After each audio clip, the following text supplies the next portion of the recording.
Hello, fellow astrologers. Welcome back to the next episode of the Astrology Keyring Fundamental Series. In this video, D10, we're going to talk about Neptune the Mystic. We'll start out by talking a little bit about how Neptune works in astrology. Then we'll go over here and look at some of these interactive links. And then we'll talk a little bit more in detail about the actual chart details for Neptune. We'll talk about how it all connects over here on the key ring. Come back over and touch on the dignities before we go here and read these keywords. So let's go ahead and read this paragraph. Neptune is the planet of dreams, intuition, and spiritual connections. It governs imagination, illusion, creativity, and the subconscious. Neptune blurs boundaries and dissolve reality, making it both deeply inspiring and confusing. It connects us to higher ideas, divine love, fantasy, and the arts, but also escapism, addiction, and delusion. In a birth chart, Neptune shows how you dream. Here you seek transcendence, and where you may struggle to see clarity. When well aspected, it brings compassion, artistry, and vision. When challenged, it can cloud judgment or cause emotional fog. Cool. So that's a very interesting paragraph talking about Neptune in a nutshell. Neptune is the ruler of dreams, just like Pisces and the 12th house. It's about dreaming, expansion. It's even what is beyond, because it's the final sign, the final planet. Well, it's considered to be the final planet according to astronomers, but astrologers still like considering Pluto as a planet, even though they call it a planetoid. We'll talk about that in the next video, in D11, when we talk about Pluto. But Neptune really does govern a lot about that dream world, and it is an expanded planet, expanding on some of the conscious, and it also is a generational planet because it takes it 14 years to travel through just one sign. Planets like Saturn take 2.5 years in one sign. Planets like the planet before this, Uranus, took 7 years, but this planet itself takes 16 years. It makes it a huge generational planet. It almost is a planet that marks the generations. Can't say it is definitively, because I haven't checked that out, but it might be something worth investigating.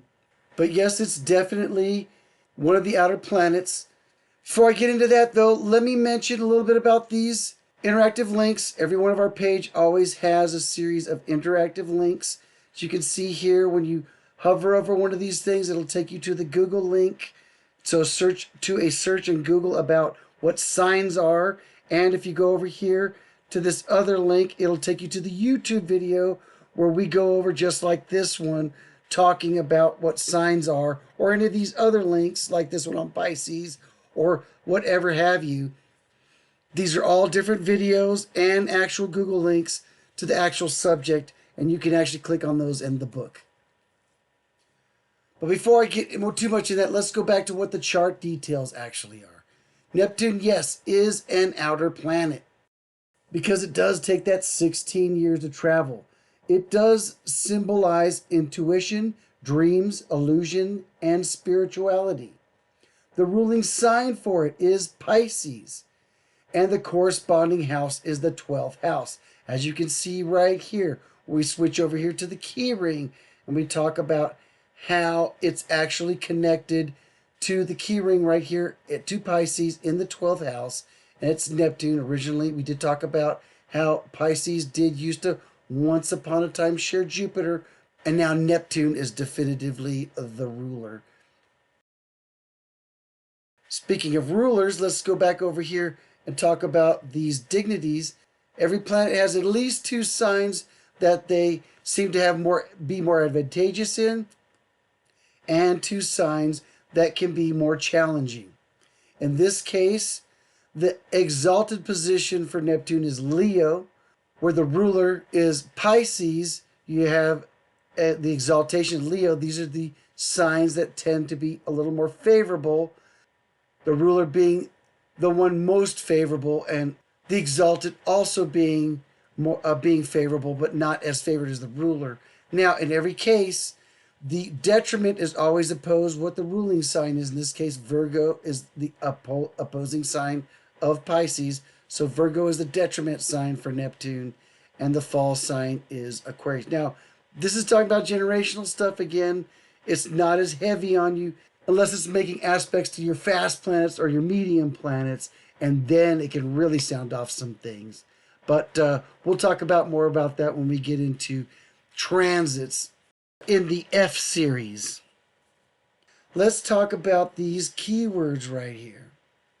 Now, in every video about any one of these topics, we usually like talking about some keywords about the actual planet, sign, or house, what we're talking about, and it could be an overview where we actually give some of the important details.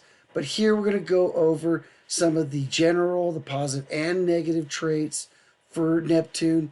Now, we like to keep it balanced so you can see a little bit of both sides, because you can't just always look at the goody-goody stuff. You got to see the negative stuff too sometimes.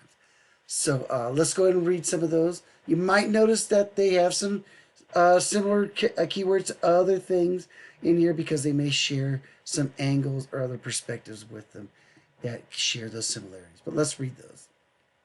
General: imagination, compassion, mystery, vision, transcendence, subconscious. Positive traits: creative, intuitive, spiritual, empathic, idealistic, artistic, inspirational. Negative traits: escapist, confused, addictive, delusional, oversensitivity, and unrealistic. Now, these are some excellent keywords going on about it. Now, remember, again, this is a generational planet. It's been 16 years, so this more tells about what's happening with the culture as a whole, and how this person was a piece of it, and how it affected them.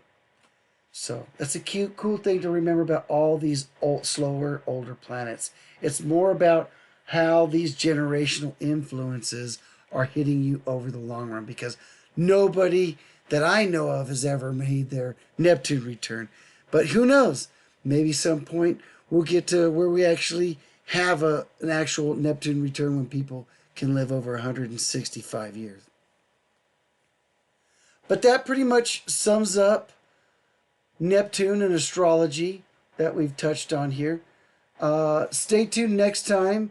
We go to D11 and we talk about Pluto, which is astronomy calls a planetoid, but us astrologers, we still call it a planet. And very much so, because it is the planet of death and rebirth. So don't make light of it, because it holds entropy in its hands.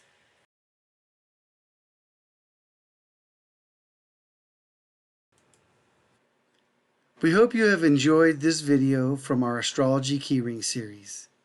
If you like the content, please like, follow, and share with your friends. Thank you for watching, and have a blessed journey.